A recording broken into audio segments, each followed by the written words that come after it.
to. So Mimi's going to talk about worker protection standards and some pesticide update information for us. All right, thanks, Mike. And yes, I am going to talk about the worker protection standard, but I got a few things to cover before that. I'm going to give you a brief few update items, and then actually there is a brief kind of health and safety presentation that is in your packet. It's right after the WPS handout. I'm going to do the health and safety one first and then talk about worker protection. Okay, then just first a few comments about the resources that are available from the in-service today and tomorrow. I'm sure you've already looked in your county packets, so I don't have to talk about that. Your DVDs are in there. We will be doing the flash drives again this year. We'll put all of the speakers' final PowerPoints on the flash drives and send them to you. You should get them in 2 to 3 weeks. In the box, the A&R Educator Share folder, just like last year, we'll load all the PowerPoints about the end of this week, early next week. We should get them all in there. Also, there is a big, long database of all 6,200 private pesticide applicators and their license numbers in box. So you'll have that. You can actually just put it on a flash drive. You can have it with you at your meetings and look up their license numbers from the database. If you haven't noticed already, all of the PAT proceedings and fertilizer proceedings are in the room that's on the first floor just as you go out the back door. And please take your books. We don't know what we're going to do with them if you don't. And the vacant counties, please figure out for your era what you're going to do with the vacant counties. This year, instead of giving you the evaluation form and asking you to fill it out, we have them as a tear-out page in both the fertilizer and the PAT proceedings. It doesn't look like it, but it is a perforated page. If you run your finger down, you can feel the perforations. It's not the best. It doesn't tear out super great, but it is perforated. So please ask them at the end of the meeting to tear it out and send them to us. We'll continue to process them this year and give you the results. And then finally, the videos from this in-service will load onto our website under the Educator Resources or the Extension Educator tab. ODA is going to mail your flyers this week, the flyers that we worked with you on. If you want to see examples of what we came up with, they're in the back of the room, the color sheets back there. Central Reg eras, online Reg should be up and running by the end of this week. Okay, we're a little bit behind. It's been a little bit rocky without Cindy, as you can probably imagine. By the way, am I cutting in and out? Okay, I'm just going to hold this thing. I'm famous for doing that. All right, I got to mention this at every in-service, the demonstration spray table. Just once again to remind you that it's available and that we have 2 of them now so that people can actually hang on to them longer. You don't have to get them back to us immediately if you're going to use it. I'd like to give thanks to the advisory committee. Each one of your eras has a representative that spends a lot of time coming to these meetings, and their advice is just invaluable to me, so I just want to acknowledge all of you and thank you. And then finally, we have a card for Cindy out in the hall there, so please do sign it. Okay, now the brief program on health and safety. You know, I attended one of the county meetings last year, and one person came up to me and said, you know, you don't talk too much about pesticide safety anymore. You know, we're getting regulations this and drift that. So I put together a brief presentation that you can fit in with other core topics as you see fit on health and safety. You know, the pesticide label, the signal words on the pesticide label are all about acute toxicity. Nothing about chronic toxicity can you really find out from the pesticide label. If you want some more information on chronic toxicity, you can look at the SDS sheet. By the way, the MSDS sheets were renamed SDS sheets a couple years ago. But truly, it can take a really long time to understand the risks associated with chronic exposure. So that's why I'm going to talk about something called the Agricultural Health Study, um, some of the recent findings in the last 5 years. The Ag Health Study has been a very large and still ongoing study of various exposures in the agricultural environment and how they can contribute to human disease. This study has been going on since 1993, and actually it's a vast collection of studies rather than just one big study. And more than 90,000 farmers to date have been part of this study. And these are farmers and their spouses in 2 states, Iowa and North Carolina. And what the study does is point to certain types of exposures and certain types of work practices that either raise or lower your risk of disease. And I'm sharing some of the recent findings today. The good news is that overall, farmers were found to be healthier than the general population.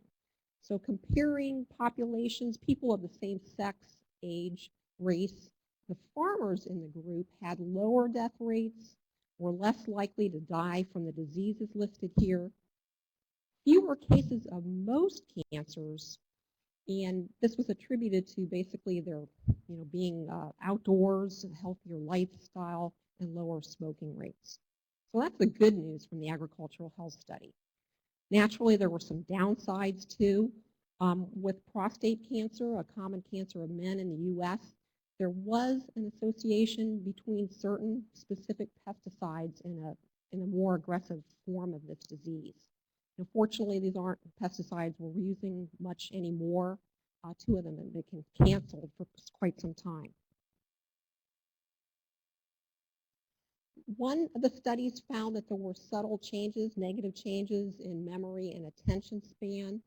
And what the association was here is between these changes and what they called high pesticide exposure events. So for example, hose breaks and somebody got dosed with a lot of pesticide. Those that experienced these memory changes also tended to apply pesticides quite a few days of the year. Some of the other behaviors were spraying pesticides from a vehicle with an open window. Repairing spray equipment. This is really a big one that they talked about a lot because this would be something good to talk to your farmers about. That's really an opportunity for a lot of pesticide exposure, especially if they are using their bare hands to repair spray equipment. And the other 2 behaviors were wearing the same work clothing for more than 2 days and wearing the work boots into the home, tracking in residues.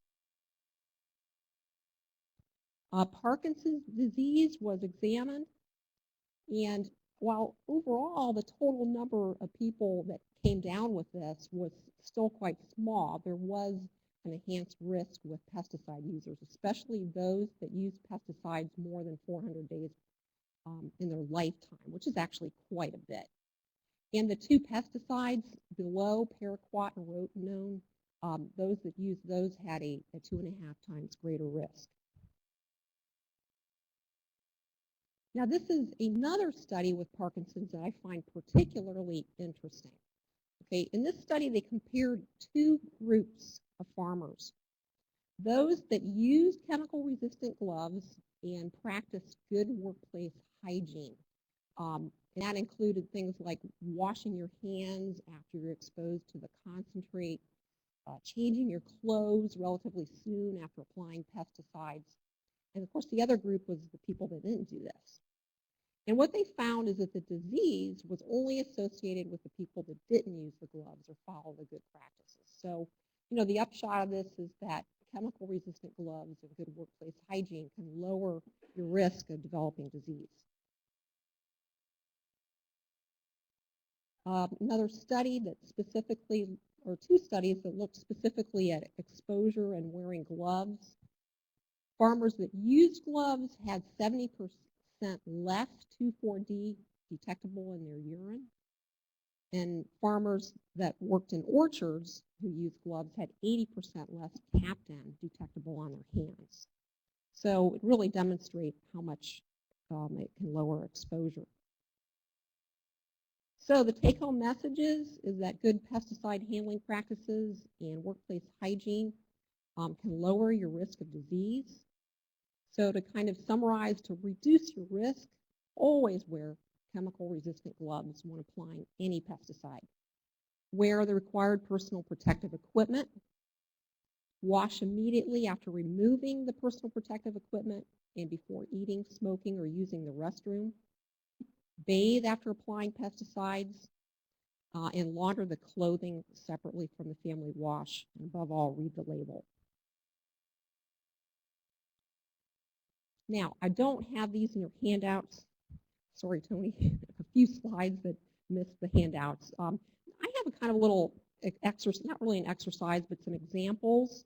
I just have 3. This is something you as educators can pull out the chemicals that your clientele are using the most frequently and do something similar to what I'm doing here.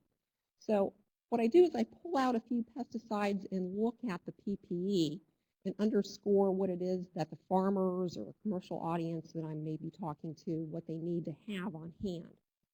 So for ag, I picked out these 3 pesticides, and just to look at what the signal word is and what the protective equipment requirements are.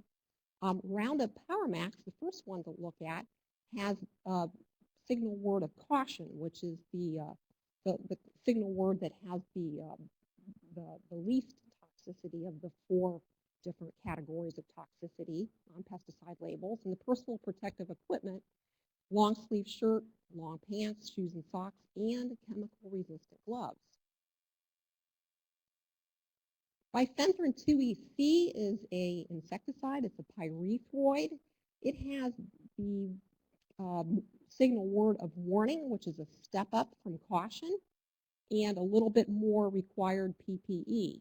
So you have the same thing as the previous slide, plus the addition of the protective eyewear.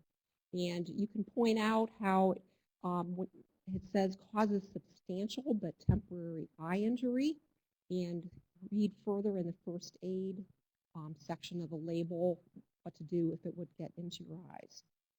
So, so far the farmers need to have on hand chemical-resistant gloves and protective eyewear. Stepping it up a little notch further to the most hazardous toxicity category, danger.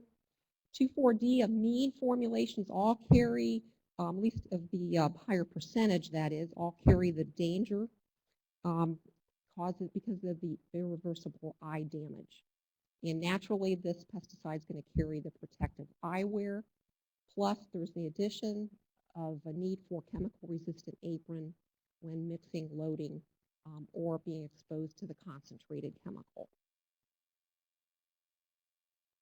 So I followed up with a quiz. Which of the chemicals we discussed today require these PPE? Shout it out. All of them, okay. All of them require the base garments of long sleeve shirt, long pants, socks, shoes, and chemical-resistant gloves. Which require these PPE plus all the above plus the goggles? Okay, the bifenthrin and the 2,4-D amine. And then finally, which one required the apron for mixing? Okay, I heard somebody say the 2,4-D. Okay. Okay, once again, this is just something, an idea of an exercise you could do with chemicals of your choice. One last important point is the fact that leather absorbs pesticides and cannot be removed once it is absorbed by the leather. So even though it's not on the pesticide label as required PPE, using chemical-resistant boots, waterproof boots, is highly advised. Okay, any questions?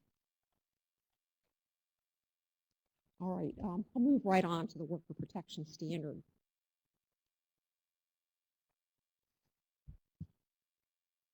It's the handout before the last one that I discussed. The worker protection standard was substantially revised just in the past couple of months, and the key Well, I think the two biggest changes were the expansion of the training requirements and the new record-keeping requirements. There previously was not a record-keeping requirement with WPS. I'm going to give a little background for the educators that aren't as familiar or even affected by WPS very much. It's a series, it's regulations that were established in 1992 to reduce risk of pesticide-related injuries in agricultural workers. And it comes to play in plant production agriculture. Okay, you'll read in the WPS literature, farms, forests, nurseries, and greenhouses. That's where WPS regulations hold. It's important to note that our OSU research farms will fall under this too, so they will be having to do the new training as well. Now, how do you know if you fall under WPS? I'm going to go into that in a little depth. There is a relationship between the worker protection standard and the pesticide label. It comes into play not only if you are a farm, forest, nursery, etc., but also when you are using a pesticide that has the WPS standard actually invoked on the label. And that reference always occurs in the agricultural use requirements box. Now, by and large, if you are an agricultural producer, you're not going to avoid using the pesticides that don't carry the WPS rule. By and large, nearly all of the ag production pesticides do carry the agricultural use requirements box. And when you look at it, it says right in there, use this product only in accordance with its labeling and with the Worker Protection Standard Title 40 Code of Federal Regulations Part 170. So it invokes the entire Worker Protection Standard by making that statement on the box, in the box rather. And the grower is under federal law required to follow the entire standard, even though that entire standard can't possibly fit on a pesticide label. Other important information in this agricultural use requirements is the restricted entry interval for ag uses. See that it's 4 hours. Now you may have noticed and wondered why sometimes you see these two boxes on labels. You also see the non-ag use requirements. So this is for non-production agriculture. This is for landscape, nursery, etc., golf courses. And note that their restricted entry intervals, I'm going crazy with this one, it works so well, can be quite different. So you don't get to choose which box you want to use the REI from. If you're an agricultural producer, you have to use the one in the agricultural use requirements box, and it's typically a longer REI. Okay, who's protected by the Worker Protection Standard? Let me try clipping this on. Agricultural workers who perform tasks related to harvesting and growing and maintenance of crops. Okay, so crop production agriculture. It's not the guy that sweeps out the shed, the guy that repairs the trucks. It's the people that are actually working with plants, harvesting, et cetera, et cetera. Also, the other main group of workers that are protected are the pesticide handlers. That's how WPS refers to them, but essentially we're talking about pesticide applicators or anyone that's assisting them, anyone that may come in contact with pesticides during an application. Also, there's certain protections that crop advisors and crop consultants get under WPS as well. The worker protections extend for a full 30 days after the restricted entry interval expires, a full 30 days after. And you might ask yourself, why is this? Okay, the reason this is because WPS is a occupational hazard regulation. It's protecting people that work day in, day out with plants, and they're exposed to pesticide residues.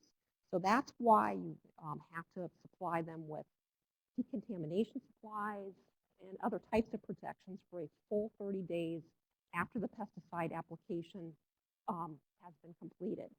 or actually technically after the restricted entry interval expires. Sure.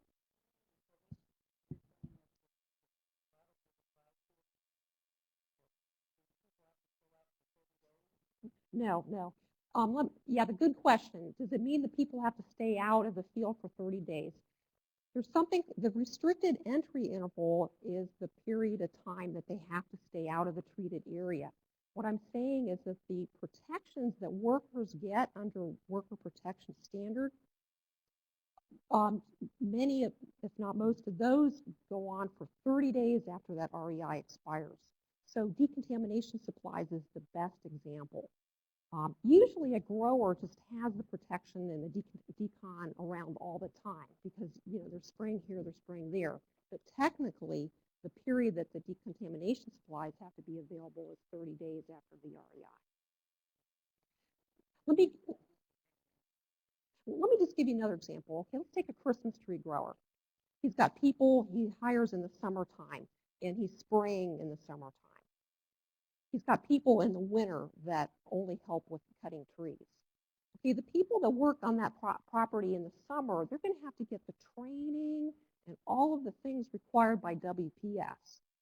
But the people in the wintertime that are just working the tree lot, they would not fall under WPS.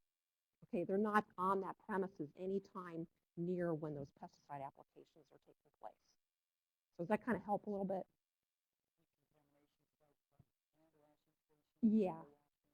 Yes, exactly. I'll talk about that in a little bit. Okay, who's responsible? Well, the employers of the workers have to. Yeah, I thought Harold looked like a boss, so I had a good shot of Harold. That's why I put him in there. I don't have much of a what? I need more.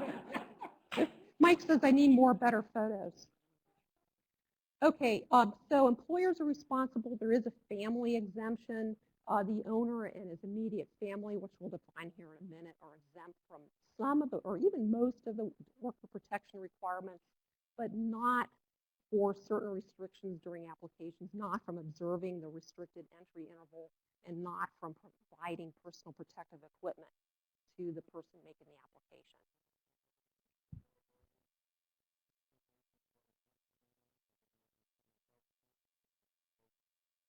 Limited liability.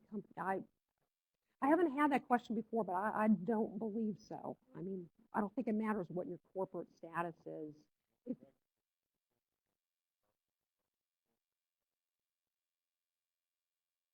Oh, you mean if the family is a limited liability?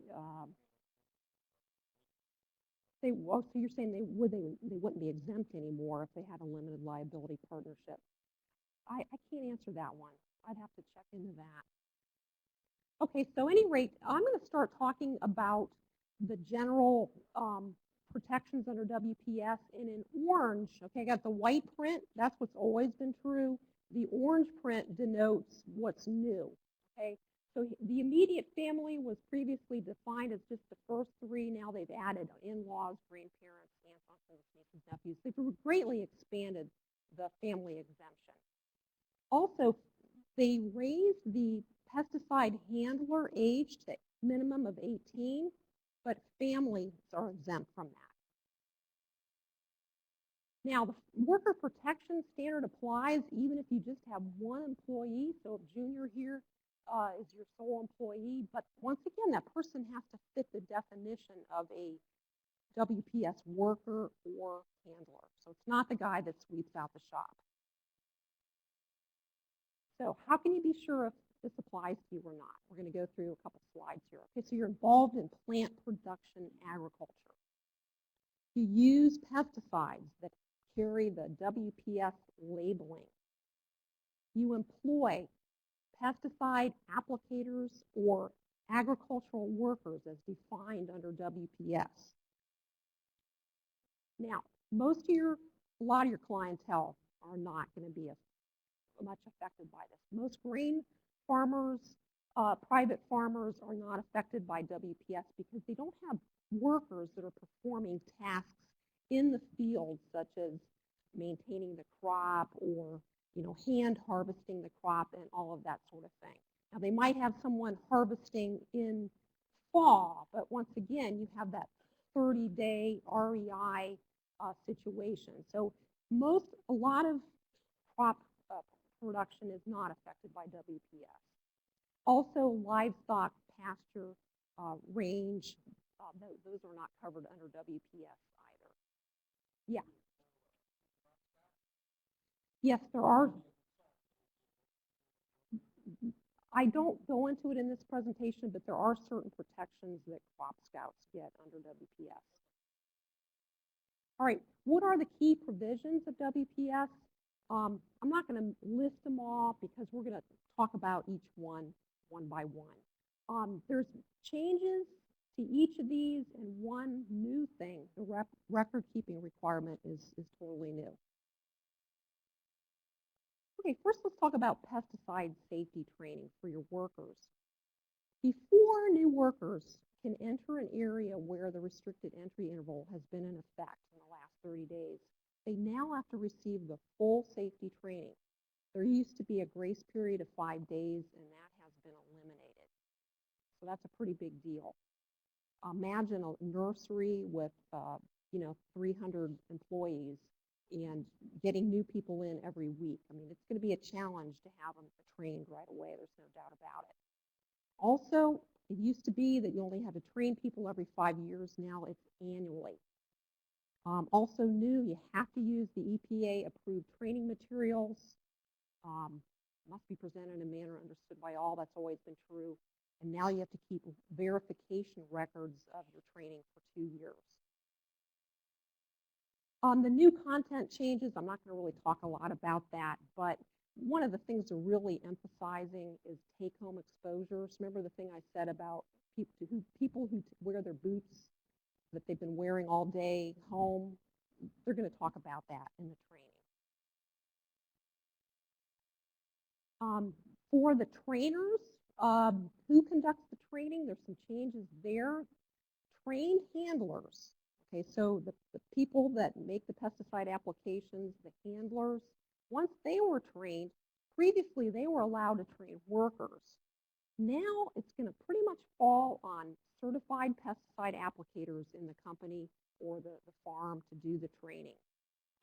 This animal, the state or EPA approved WPS trainer, I mean, we don't really have a bunch of those. And I've never seen one or I've never known one. Maybe I am one and I don't know it, but basically, the growers are going to have probably more licensed pesticide applicators in order to get this training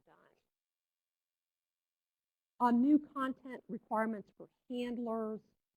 Just briefly, they're going to have to get the entire worker training content now. They're going to have to know about the changes, of course. The new minimum age requirement for handlers is 18. We're going to talk in a little bit about some respirator use requirements and so on. So let's skip this slide. Okay, growers have always had to display the pesticide-specific information at what we call the central display. Here's an example at a big grower in Ohio. I mean, they have literally, it looks like hundreds of pesticide applications up in their central display, and it's always been the case that you have to display the where, what, when for 30 days after the REI expires. So there's only minor content changes to that. What is new is that growers are going to have SDS sheets up at the central display as well.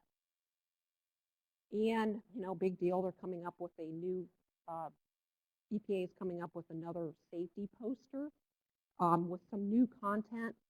In this poster, there was always been a place to display the emergency contact information. Of course, you're still going to have to display that. Also, contact for the state regulatory agency is going to have to be included as well. So that's new. So that's the central display.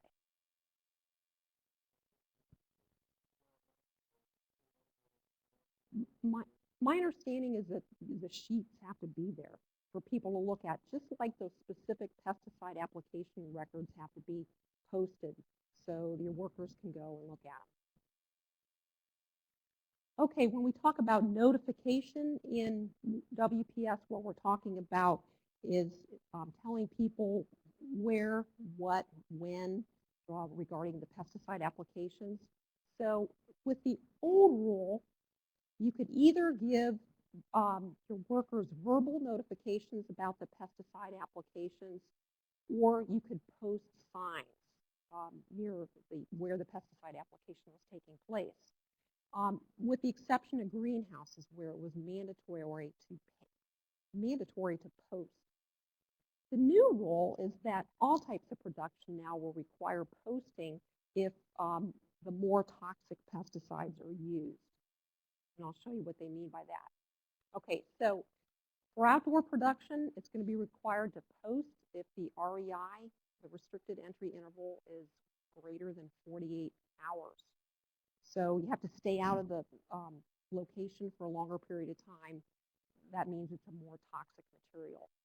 So that's what I meant by saying that all production now is going to have to post for the more toxic materials. With the greenhouse, they've actually eliminated the mandatory posting, and now they're saying if the REI is more than 4 hours that you'll have to post. And then less than that, you'll have that choice of posting or giving a verbal warning.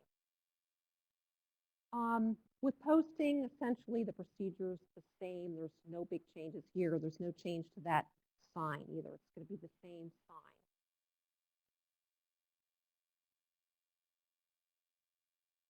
Verbal notification, when you give a verbal warning about the pesticide application, this is what you have to provide or tell the workers. So this has not changed either. And there's Harold being a boss again. Okay. All right, there's some new terminology with worker protection. Actually, well, enclosed space production now is the new term for greenhouse, so they're going to eliminate greenhouse from their literature. And what they mean by that is just essentially any structure that's big enough for you to actually walk into with a non-porous covering. So it can be a hoop house, poly house, greenhouse, whatever, but not a shade house, because that would be not be porous, or it would be porous. Outdoor production is everything else. All right, the third term is a really interesting one. We're going to be talking about something called an application exclusion zone. And they used to talk about entry restricted areas under the old WPS rules. This new term is kind of replacing that one, and they've come up with this new application exclusion zone to clarify that the purpose is, or it only takes place during the application. Okay, the purpose of the application exclusion zone is to prevent drift on any workers that may be nearby. So it's only a relevant term during the application.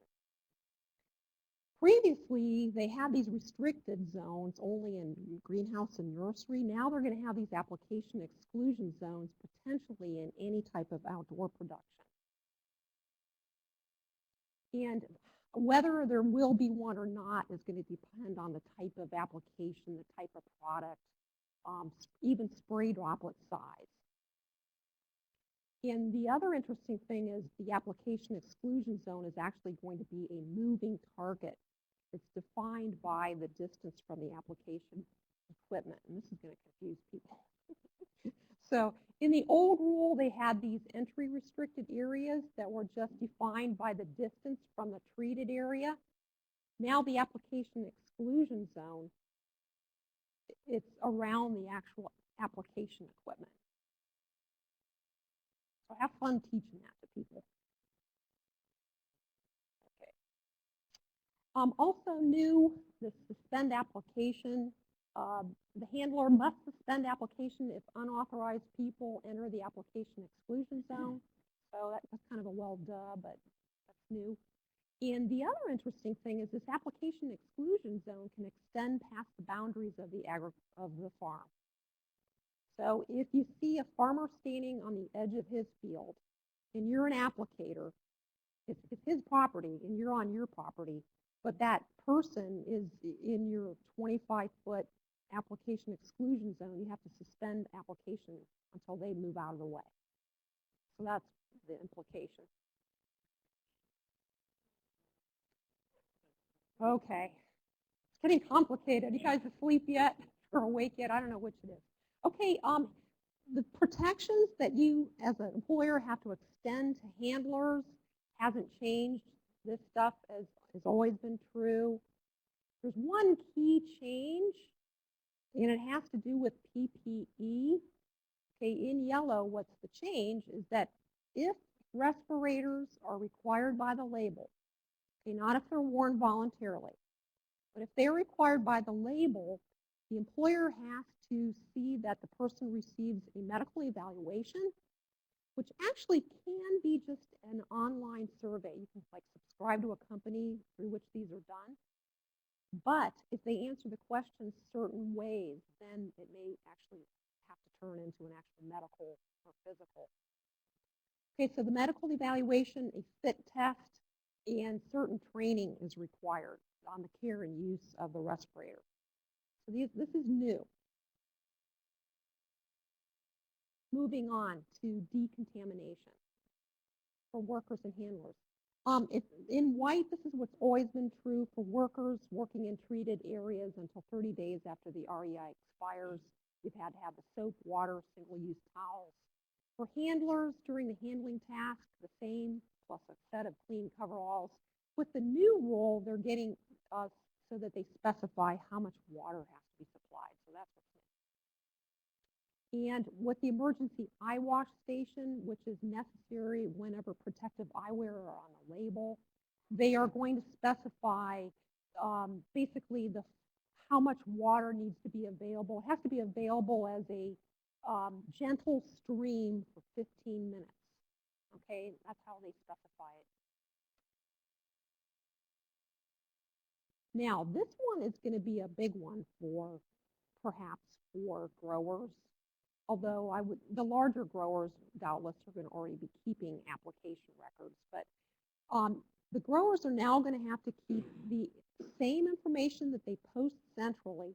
Now they're going to have to keep it as either an electronic or a paper record. They're going to have to keep the SDS sheets, all of this for 2 years. Also, they'll have to have verification records of the training and respirator compliance records. So what that means is that just basically that the medical evaluation, the fit test, and the training on the respirator use was done. So all this stuff has to be kept for 2 years. Additionally, if an employee wants to look at the pesticide application records, they have a right to request them, as does their designated representative. Yeah.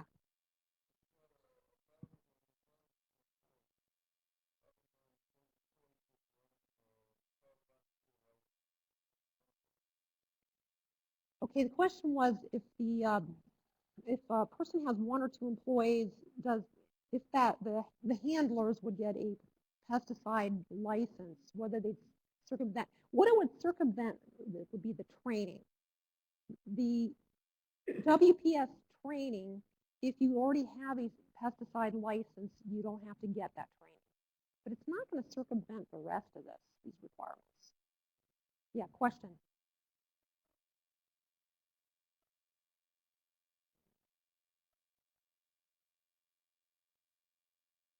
Oh, is it consistent with Ohio pesticide law?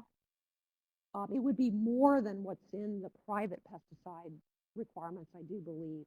You know, there's things under WPS like start and stop times, and that's not in the, yeah, there's more to this than there is to the Ohio private pesticide applicator record. There is. Okay, so record keeping requirements, that's going to be new and that's going to be big. This is not new. There's something called employer information exchange. Okay, so if you're a commercial pesticide applicator and you make applications on your customer's property, you have to give the information to the owner of the farm so that they can protect their employees. And kind of the flip thing is true. if you're a farm operator and you have a commercial pesticide applicator or a crop scout or something like that come on your property, you have to tell them about the pesticide applications going on your farm for their safety. So that's what we mean by employer information exchange. And there's been very little change in this part. Emergency assistance in white's always been true. Now they're just specifying what you have to give the treatment provider if a person seeks medical assistance because of a pesticide exposure event. The employer is responsible for providing the information in orange. Product name, active ingredients, circumstances, and the SDS sheets. Okay. For your growers, the How to Comply manual with the Worker Protection Standard, this is sort of the Bible that every grower should have that has employees. The new edition of this isn't going to come out it's until probably next spring. And so there's not going to be compliance required until, with most of the provisions of WPS, until January next year. Well, 2 years, January 2017. Okay, so you got to tell your growers to get their hands on this as soon as it comes out. What about the worker material? Okay, all the training for the workers and the handlers, these aren't going to be available to probably mid-2017. So compliance for the worker training, the new content, and is not going to be required until January 2018. So there is a delayed compliance because of the need to have the training materials. So bottom line, it's going to be really important to notify your horticultural growers especially. I mean, this is going to hit nursery, greenhouse, Christmas tree production, vegetable growers, orchards. It's going to hit them pretty hard. There's a lot in this new WPS changes. So be sure to let them know about this winter. It's not going to impact agronomic producers as much. I mean, it can impact agronomic producers. For example, if you employ a pesticide handler, if you employ someone to spray for you and you are paying them, I'm not talking about a custom applicator, but there are some protections that you're supposed to provide them under WPS. But it's primarily going to be the industries with a lot of workers that the ODA is going to be paying attention to. Okay, they're not going to be looking out there for the small farmer, with one employee. They're going to be looking at the nurseries and the orchards, et cetera, most closely. By the way, your video discs, this program is on your video disc. I record this one. So if you have one grower that needs to know this, you can set them down and show them the video that I did. And that's pretty it. I actually finished early, which gives us a little time to switch. Any questions about WPS? I expect to be doing programs over the winter.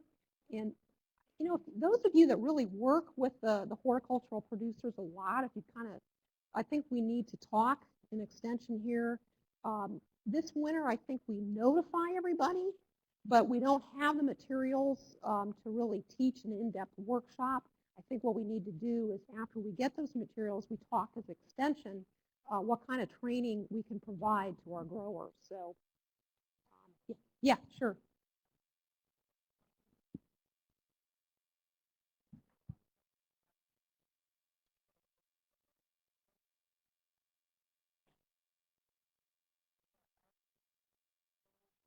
Oh, yeah, Joanne asked, what is the trigger for the signposting? Okay, signposting now can potentially be any type of production. So the trigger is the REI.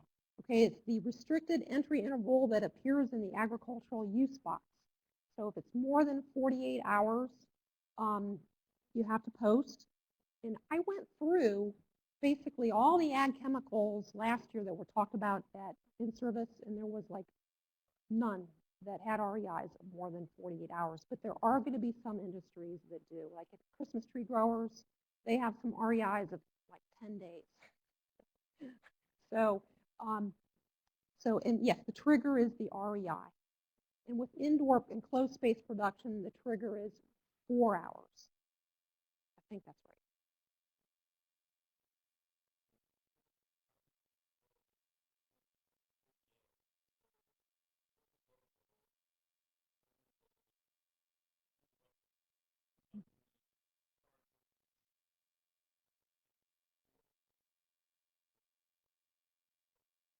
Mm-hmm. Okay, yeah, the question was, what's the role of the ODA?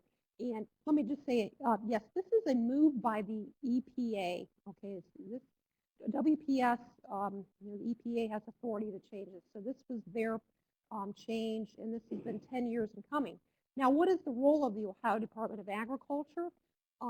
They are the enforcers in the state, and they do the inspections. And each year they do a certain number of random inspections, like planned, unplanned inspections, and then they make inspections if there's a complaint. So they have a relationship with the EPA. They're actually get some funding, and they are required to do the inspections for Ohio.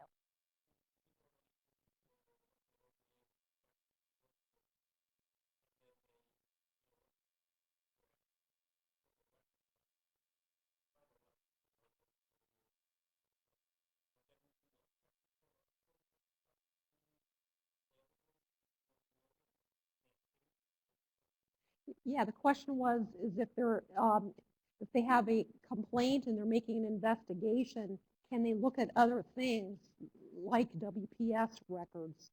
I believe the answer is yes. Once they're there, they can ask for any types of records. Now, they do tend to do separately WPS inspections and pesticide. They do the two types of inspections are different. But it is a good question for the ODA, but I can't imagine that there would be any prohibition from looking at WPS records when they're there looking at pesticide records.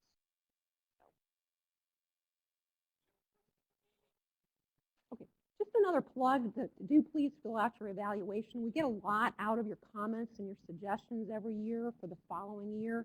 So if you're going to be here 2 days and you want to do it tomorrow, that's fine. But if you're here today, please fill it out this afternoon. So